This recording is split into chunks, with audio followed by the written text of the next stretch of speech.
Let's now look at mining economics, because we've said that it's quite expensive for miners to be in operation because finding a single block takes computing about 10 to the 20 hashes. At the same time, we've also seen that the block reward is about 25 bitcoins, which is quite a lot of money. So it really boils down to an economics question of whether or not it's profitable for a miner to mine. But we can write down a simple equation that represents what the inputs into this decision are. Fundamentally, the mining reward that the miner gets is in terms of the block reward and transaction fees. The miner asks himself whether that's bigger than or less than their total expenditure, which is the hardware and electricity cost. In fact, Bitcoin mining is so expensive in terms of electricity that that becomes a significant portion of the cost and not just the upfront cost of the hardware. And if the rewards are greater than the costs, then the miner profits. If not, the miner incurs a loss. But there are some complications to this simple equation. The first is that, as you may have noticed, the hardware cost is a fixed cost. It's an upfront cost, whereas the electricity cost is a variable cost that is incurred over time. Another complication is that remember that a reward that the miner gets depends upon the rate at which they find blocks, which depends on not just the power of their hardware, but in fact, more accurately, as the ratio of the power of their hardware as a fraction of the total global hash rate. So that makes it more complicated as well. Another complication is note that the costs that the miner incurs are in terms of dollars or whatever currency that they're using, whereas they're rewarded in terms of bitcoins that are created or bitcoins that are transaction fees. So this equation is really going to depend on what the exchange rate of Bitcoin is doing at any given time. And finally, so far we've assumed that the miner is interested in honestly following the protocol, but it could be the case that the miner could deploy some other mining strategy instead of always finding the next block that extends the longest valid branch. And so this equation doesn't capture all the nuances of the different strategies that the miner can employ. So even though we can write down the simple equation, actually analyzing what it makes sense for miners to do is a complicated game theory problem, and we don't have simple answers to that. Okay, so now we've obtained a pretty good understanding of how Bitcoin achieves decentralization. Let's put it all together now and do a little bit of a recap and understand some high-level points in order to get an even better understanding.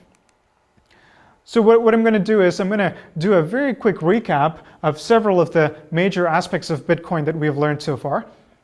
Let's start from identities. As we've learned, there are no real-world identities required to participate in the Bitcoin protocol. Any user can create a pseudonymous key pair at any moment, any number of them. And when Alice and Bob want to make a transaction, when Alice, for example, wants to know what address Bob wants to get paid at, that's not part of the Bitcoin protocol. That needs to be through some other process, for example, on Bob the merchant's website. So given these pseudonymous key pairs as identities, transactions are basically messages that are broadcast to the Bitcoin peer-to-peer network that are instructions to transfer a coin from one address to another. And a coin really is just a chain of transactions to the extent that we can call anything in Bitcoin an actual coin, and this is something we'll see in much more detail in future lectures. And so this peer-to-peer network that we've looked at, its goal is to propagate all new transactions to all the Bitcoin peer nodes, as well as new blocks to the Bitcoin peer nodes, but it's just going to do sort of the best effort that it can. The real security of the system doesn't come from the perfection of the peer-to-peer network. In fact, the underlying assumption that the network is in fact quite unreliable. But instead, where the security comes from is from the blockchain and the consensus protocol that we spent a lot of time looking at. So what it means for your transaction to be in the blockchain is that it achieves a lot of confirmations. It's not a fixed number. 6 is a commonly used heuristic, but the more confirmations your transaction has received, the more blocks are found that extend the block that contained your transaction, the more certain you can be that your transaction was part of the consensus chain. And now, often there are going to be a variety of orphan blocks. These are blocks that don't make it into the consensus chain. This could represent an invalid transaction or a double spend attempt.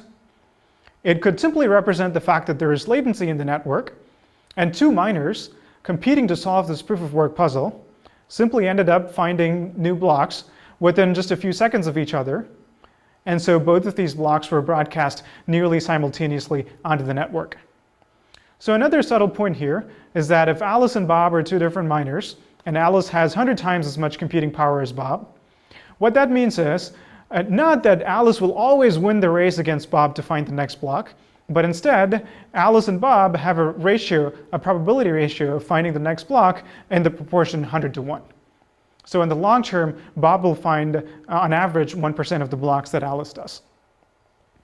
So those are some of the basics of blockchain and consensus and where the security of the system really comes from. And finally, we looked at hash puzzles and mining. Miners are a special type of nodes that bother to compete in this game of creating new blocks, and they're rewarded for their efforts in terms of bitcoins. And we expect that miners are going to be typically somewhere near the economic equilibrium of the expenditure that they incur in terms of hardware and electricity being somewhere equal to the rewards that they obtain in terms of the new block creation reward and the transaction fee-based rewards. So that's a broad recap of the system. Let me show you in a pointed way how deeply this notion of distributed consensus permeates Bitcoin. Now, in a traditional currency, consensus does come into play in a certain limited extent, which is we have a consensus process around what is the exchange rate of the currency. You can make a rough analogy to consensus in distributed systems. And that is certainly true in Bitcoin as well. We need consensus around the value, the exchange rate of Bitcoin, but consensus goes much deeper in Bitcoin than in other, say, fiat currencies. In fact, you need consensus around state, which is what the blockchain accomplishes, that is a record of which transactions are valid or which transactions have even happened. So even the idea of how many Bitcoins you own is subject to consensus.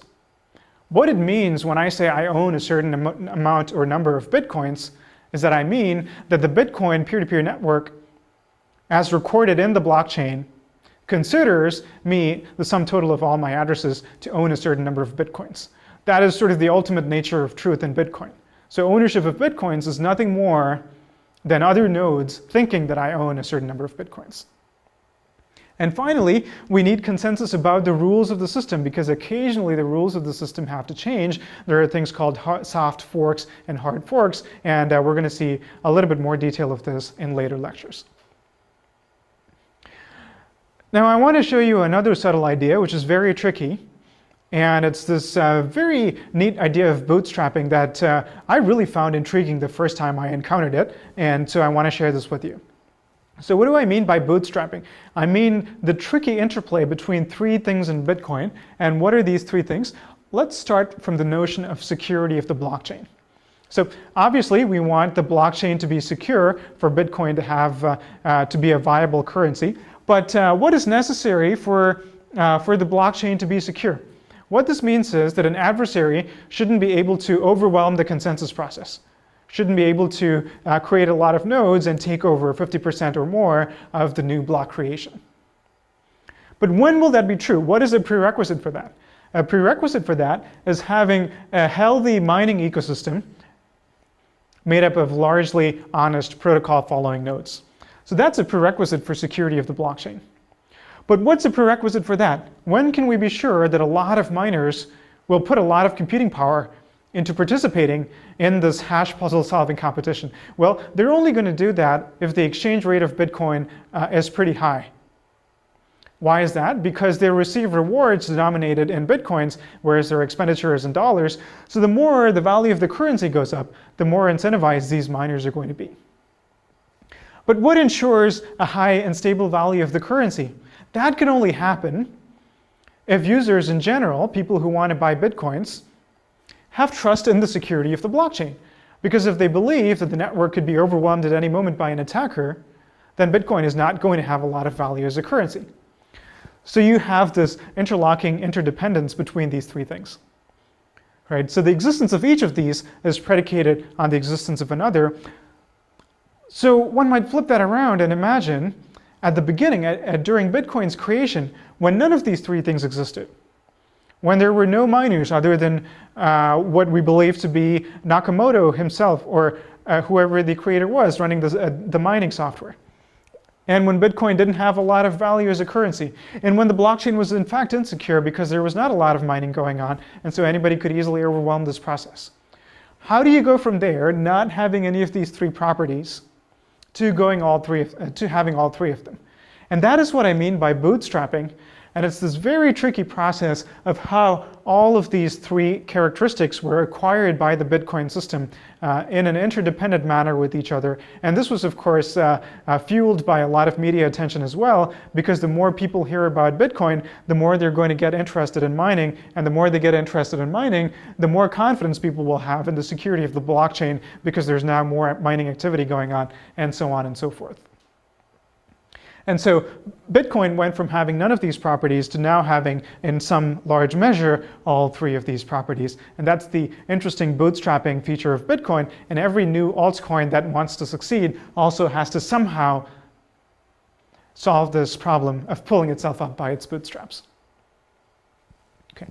Let me leave you now with one final thing, which is that in order to understand consensus and what it's responsible for and what it's not responsible for, a good way to do that is to ask ourselves what would happen if consensus failed and there were in fact a 51% attacker somehow who controls 51% or more of the mining power in the Bitcoin network. So let's see what happens in that case, and let's list a whole variety of things, possible bad things that we think might happen. And let's ask ourselves, which of these are possible for a 51% attacker? First of all, can this attacker steal coins from an existing address? Well, you might guess that the answer is no, because stealing from an existing address is not possible unless you subvert the cryptography. It's not enough to subvert the consensus process. This is a bit tricky. Let's follow through this line of argument. Let's say that this 51% attacker creates an invalid block that contains an invalid transaction that represents stealing bitcoins from an existing address that the attacker doesn't control and transferring them to his own address. Now this attacker can pretend that that's a valid transaction and pretend that that's a valid block and keep building upon this block and even succeed in making that the longest branch, but the other honest nodes are simply not going to accept this invalid block and are going to keep mining based on the last valid block that they found in the network.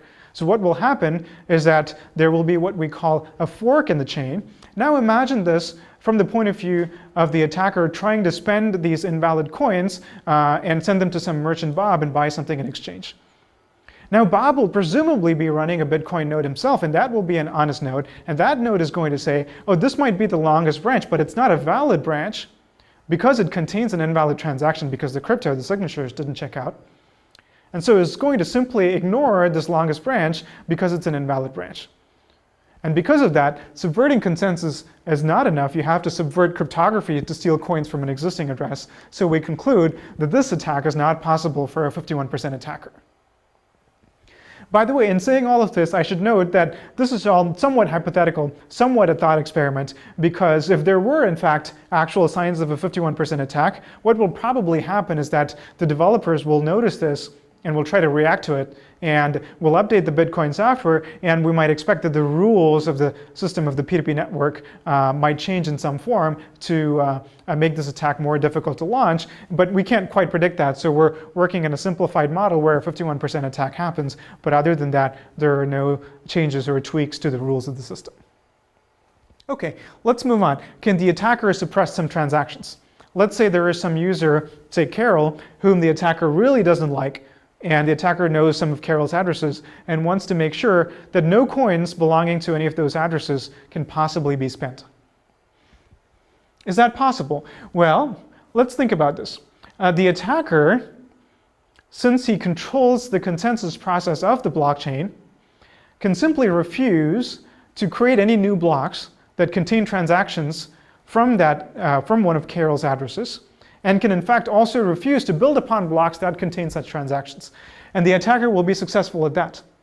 However, the attacker cannot prevent these transactions from even being broadcast to the peer-to-peer network, because the peer-to-peer network doesn't depend on the blockchain, doesn't depend on consensus, and we're assuming that the attacker doesn't fully control the network. So the transactions are still going to find a way to reach the majority of nodes. So even if the attacker tries this attack, it will be very clear that that attack is happening because the peer-to-peer network will still receive these transactions. Okay, what about this one? Can the attacker change the block reward? Can the attacker start pretending that the block reward is, instead of 25 bitcoins, 100 bitcoins or something like that?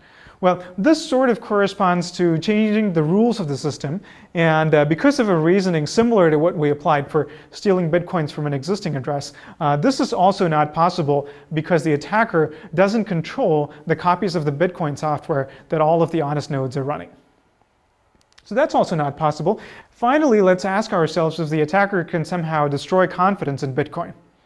Well, let's imagine what would happen if there were a variety of double spend attempts and behavior of not extending the longest valid branch and other such attempted attacks. Then people are going to look at this and decide that Bitcoin is no longer acting as a decentralized ledger that they can trust. And so people will simply lose confidence in the currency, and we might expect that the exchange rate of Bitcoin is going to plummet. In fact, if there is a 51% attacker, and this is known, even if the attacker is not necessarily trying to launch any attacks, it's possible that this might happen. So this we can classify as not only possible, but in fact likely that a 51% attack of any sort will simply destroy confidence in the currency. And this last one is in fact the main practical threat if a 51% attack were ever to materialize. None of these others really, considering the amount of expenditure that the adversary would have to put into attacking Bitcoin and achieving a 51% majority, really makes sense from a financial point of view to try any of these other attacks. Great. So now, hopefully, you've obtained a really good understanding of how decentralization is achieved in Bitcoin, and understood identities, understood transactions, understood the peer-to-peer network, understood the blockchain and consensus, understood hash puzzles and mining. So you should be at a really good point now, and a good launching point for understanding a lot more of the subtle details and nuances of Bitcoin, which we're going to start seeing in the next few lectures. So the next lecture is going to be by Joe Bonneau, where he will address a lot of questions that take off from the point where we've left off in this lecture. The first is, how do we get from consensus to currency? So this is an assumption that I've already made in this lecture. Not only are we solving a distributed consensus problem, but also we're treating the result of distributed consensus as a currency in order to incentivize participants. But a lot of details are missing. What exactly does it mean to be paid in Bitcoin? How does that happen? How are those transactions represented, and so on? We're going to look at that. We're going to look at what else can we do with consensus. I hinted at this a little bit, but it turns out that Bitcoin offers a lot in addition to just doing consensus. It has a whole scripting language, so there are a lot of interesting things to see there. And so Joe is going to take it from there in the next lecture. Thank you.